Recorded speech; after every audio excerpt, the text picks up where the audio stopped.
So, what if I told you that you have O negative blood? Well, if you do, you're part of this really exclusive club.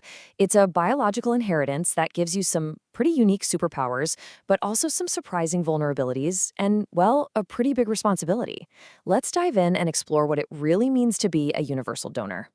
Okay, so right away, we hit the central paradox of being O negative. On one hand, you are a literal lifesaver. Your blood can be given to absolutely anyone, no matter their blood type. That's why they call you the universal donor. But here's the kicker. When it's your turn to receive blood, your options are, let's just say, super limited. You can only get blood from another O negative person. That's it. So, why? Why this weird contradiction? Well, it all boils down to one simple fact. You are rare. And in this case, that rarity is your greatest power. It's what makes your blood so incredibly valuable in the medical world. Just how rare are we talking about? Globally, only about 7% of people have your blood type. To put that in perspective, that's roughly 1 out of every 15 people on the entire planet. This scarcity is exactly what makes every single O negative donor so critical. And that rarity gets even more intense when we break it down by ethnicity. In the United States, for instance, about 8% of Caucasians are O negative. But look at this. That number drops to just 4% for African American and Hispanic populations. And for Asian Americans, it's less than 1%. This has huge real-world implications for things like travel and making sure our blood supply is diverse enough to help everyone. All of this rarity translates directly into incredible value. Think about a major trauma situation in an ER. There's no time to figure out a patient's blood type, so what do doctors grab? O negative. Every time. It's the gold standard, the first line of defense used to save a life when every single second is on the line. But, being O negative is so much more than just donating blood. Your blood type is tied to this fascinating biological balance sheet with a very distinct set of health advantages on one side and disadvantages on the other. So, let's take a look at the books. Let's start with a really big superpower. Study after study shows that if you have type O blood, you have a natural built-in advantage when it comes to your heart health. And we're not talking about a small advantage here. Your risk for really dangerous blood clots like DVT or a pulmonary embolism is almost 50% lower. Why? Well, it turns out type O blood naturally has about 25% lower levels of certain proteins that cause clotting. It's almost like you have your own internal all-natural blood thinner working for you 24/7. Okay, now let's flip the coin over. For every superpower, there seems to be a vulnerability, right? For type O, the big one is located in your stomach. It's something people often call the ulcer paradox. The risk here is kind of a 1-2 punch. First, if you're a type O, you just tend to produce more stomach acid than other people. And second, your immune system launches a super aggressive attack against H. pylori, which is the main bacterium that causes ulcers. That combo, more acid and a stronger reaction, makes your stomach lining just a bit more vulnerable. And the trade-offs just keep coming.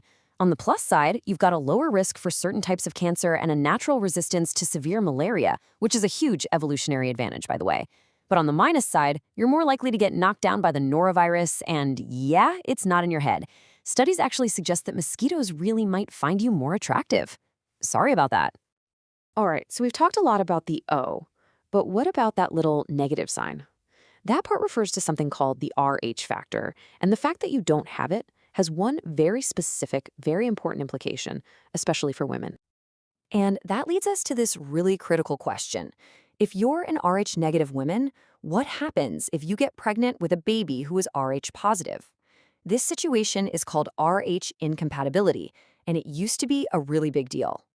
So here's how it works. If an Rh negative mom's blood mixes with her Rh positive baby's blood, which can happen during birth, her body sees the baby's blood as a foreign invader and starts making antibodies.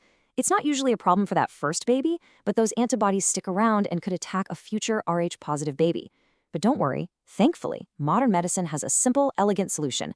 An injection called RhoGAM is given to the mom, and it just stops her body from ever making those antibodies in the first place, keeping all future pregnancies perfectly safe.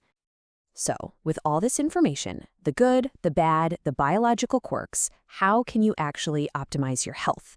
This is where we need to separate some of the popular myths from the real, science-backed advice that's tailored to your unique biology. First things first, let's just get the big myth out of the way. The blood type diet. You've probably heard it that as a type O, you should eat like a caveman. But look, the scientific consensus is crystal clear on this one. As this quote shows, there is just no solid evidence to back it up. The diet itself might be healthy, sure, but any benefits you get have absolutely nothing to do with your blood type. Now, here's something that is backed by science. If you're a type O, you might have a slightly different response to stress. After something stressful happens, your body can be a little less efficient at clearing adrenaline out of your system. This means that fight or flight feeling, that physical sensation of being amped up, can actually linger a bit longer for you. So, what's the game plan? Here are some clear, actionable strategies. High-intensity exercise is fantastic for helping your body burn through that excess adrenaline. Because of that higher stomach acid we talked about, you really want to be careful with NSAIDs, things like ibuprofen. It's also a smart idea to keep an eye on your thyroid, since there's a slightly higher risk for hypothyroidism. And finally, a really solid, regular sleep schedule is absolutely key to keeping your stress hormones balanced. We've covered your biology, your health risks, and your history, but we really have to end on the one thing that makes you so incredibly unique, the vital role you play in the community just by existing. Get this. A single trauma patient can sometimes need over 100 units of blood. That can wipe out a huge chunk of a hospital's entire supply. And since O-negative is the one everyone can use, your blood type is always the first one they grab in a crisis, and it's always the first one to run out during a shortage. This all leads to one last, really crucial piece of advice for your own safety. Please carry a medical ID card or bracelet with your blood type on it.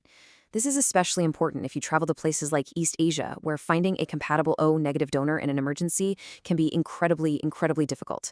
This isn't just a nice to have, it could literally save your life. So when you boil it all down, understanding your O-negative blood isn't just about knowing your health profile. It's about recognizing that you carry this rare, powerful gift inside you. You literally have the power to save anyone's life. The only question left is, will you?